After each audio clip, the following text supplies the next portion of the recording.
बिस्मिल्लाहिर्रहमानिर्रहीम।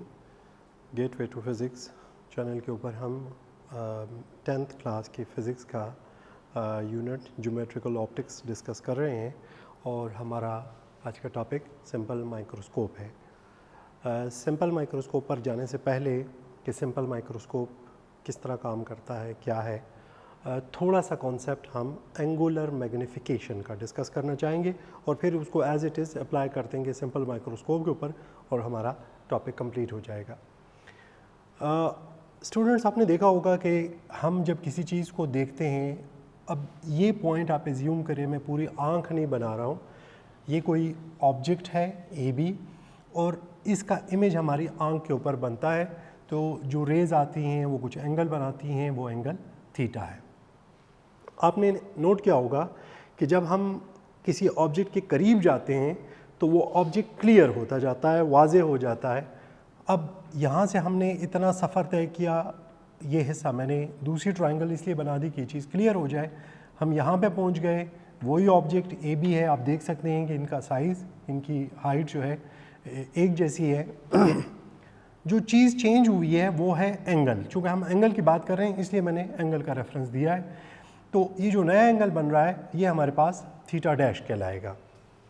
हम इन दोनों ट्रायंगल्स को आपस में मर्ज कर देते हैं तो हमारे पास ये चीज़ आ जाती है। अब ये ध्यान में रखिएगा कि एंगुलर मैग्नीफिकेशन, जैसे कि हमने पढ़ा था, magnification is the ratio between size of image to size of object या height of image to height of object. यहाँ पे मैग्नीफिकेशन जो है, angular magnification, size of final जो आपको मिल रहा है और जो आपका विदाउट एनी एडेड।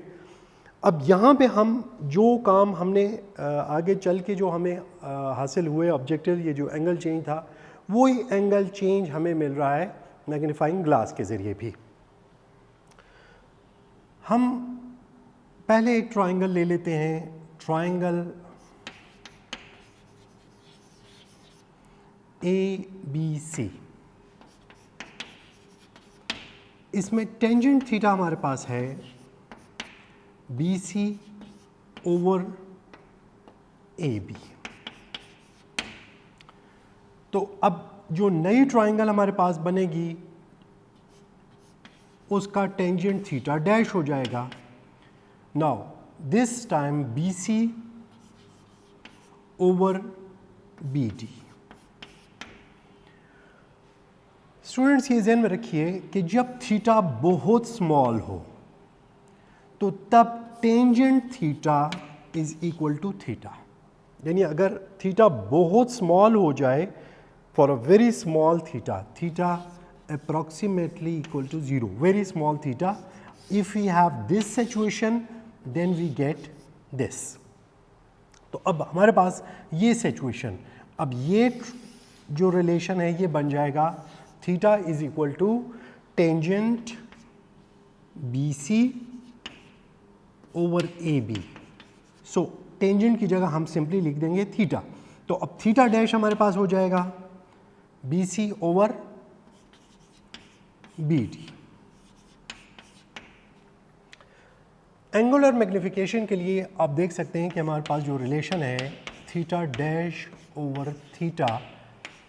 अब theta dash B C over B D, B C over B D, और थीटा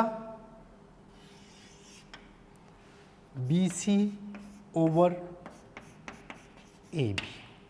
सो मैग्नीफिकेशन हमारे पास हो जाता है बी सी, ये फ्रैक्शन इसी तरह नीचे आ जाएगा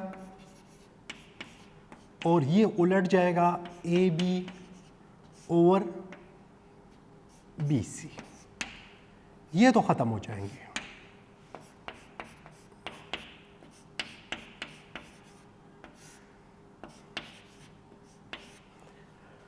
यहाँ पे स्टूडेंट एक इम्पॉर्टेंट कॉन्सेप्ट आता है। हम कहते हैं ये A B is equal to least distinct distance of vision. एन ये हमारी आँख की जो लिमिटेशन है या जो उसके इंटरनल पैरामीटर्स हैं कि we can not see any object whose distance n is less than 25 centimetre. ये 25 सेंटीमीटर हमारी आंख का इंटरनल फंक्शन है। सो हम एज्यूम ये करते हैं कि ये जो ए बी है दिस इज़ इक्वल टू, हम एक ऑब्जेक्ट को बिल्कुल 25 सेंटीमीटर पे रखते हैं जहाँ से हमें बेस्ट कोई चीज़ क्लियरली विजिबल होती है, उसका जो बेस्ट विजन है। सो अब और बी डी जो ऑब्जेक्ट आपने उस वक्त रखा हुआ है जिसको हम डिस्टेंस ऑफ ऑब्जेक्ट भी कहते हैं। सो ये रिलेशन हमारे पास n over distance of object बन जाता है। इसको हम यूं भी लिख सकते हैं n multiplied by 1 over DO।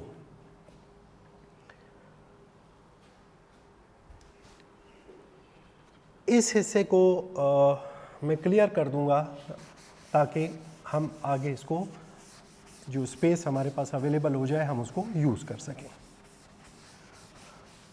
अब मिरर फार्मूला और लेंस फार्मूला दोनों में, लेकिन यहाँ पे हम लेंस फार्मूले का रेफरेंस क्योंकि हम लेंस की बात कर रहे हैं, हमारे पास है 1 over f is equal to 1 over, पिछली वीडियोस में भी मैं ये बात बारहा करता रहा हूँ कि ये फेडरल बोर्ड और हमारा जो केपी बोर्ड है उसमें सिर्फ और सिर्फ नोटेशन का फ़र्क है, लेकिन चूँकि मैं और ये टॉपिक भी केपी बोर्ड में है, फेडरल बोर्ड में नहीं है, इसलिए मैं यहाँ पे जो साइन कन्वेंशन है वो केपी बोर्ड का यूज़ करूँगा।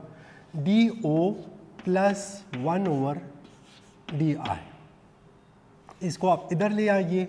सो it will become 1 over f minus 1 over DI is equal to 1 over DO। कहने का मकसद ये है कि अगर हम इसको हटाना चाहें 1 ओवर तो इसकी जगह हमें ये इंसर्ट करना पड़ेगा। सो हम करते क्या हैं, m is equal to n अपनी जगह पे, इसकी जगह 1 over f minus 1 over DI लिख देंगे और इसको ब्रैकेट में बंद कर देंगे।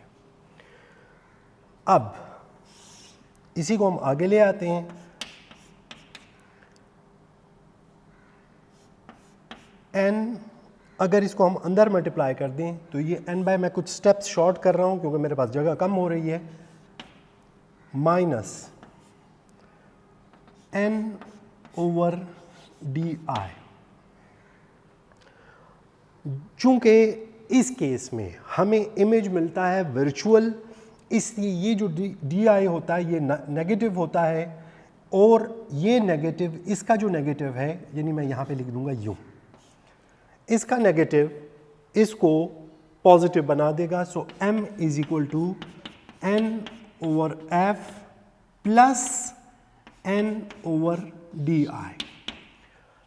अब अगर इमेज हमें बिल्कुल n के ऊपर ही मिल रहा है यानी DI is equal to n, तो m is equal to n over f plus n over n, ये कैंसल आउट होके 1 बच जाएगा। So magnification will be 1 plus, मैंने सिर्फ ऑर्डर चेंज किया, इसको मुझे पहले लिखना था मैंने बाद में लिखा, क्यों लिखा ये भी मैं आपको।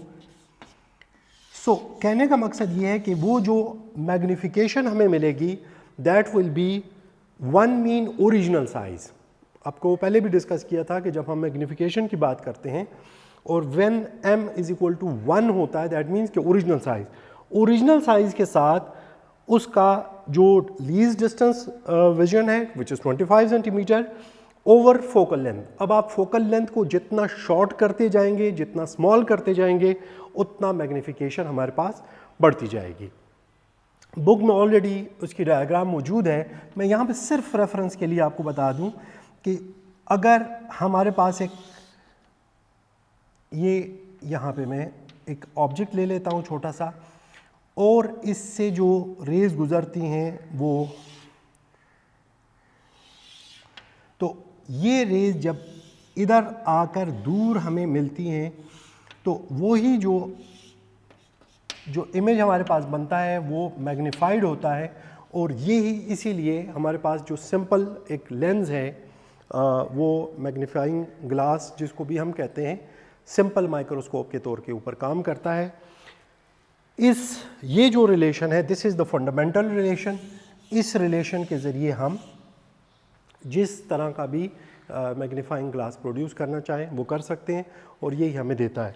अगर ये डिस्टेंस ऑफ इमेज मेरे पास जगह नहीं रही है, इसीलिए मैं यहाँ पे सिर्फ, अगर ये हम बहुत दूर बनता है, इन्फिनिटी के ऊपर बनता है, तो 1 डिवाइडेड बाय इन्फिनिटी 0 हो जाता है।